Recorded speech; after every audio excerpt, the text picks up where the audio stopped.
అరుణాచలం అంటే మనకు గుర్తుకు వచ్చేది అగ్నిలింగేశ్వరుడు, అరుణగిరి, రమణ మహర్షి. రమణ మహర్షి పాతాళ లింగం వెనుక కూర్చుని తపస్సు చేస్తున్నాడని చెప్పిన వ్యక్తి శేషాద్రి స్వామి. ఈయనను అక్కడి వారు కామాక్షిదేవి స్వరూపంగా చెప్తారు.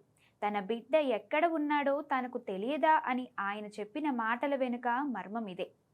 అయితే శేషాద్రి స్వామి అరుణాచలంలో 40 ఏళ్ల పాటు ఉన్నారు. ఈ 40 సంవత్సరాల కాలంలో ఆయన నిద్రించినట్టుగా ఎవ్వరూ చూడలేదు.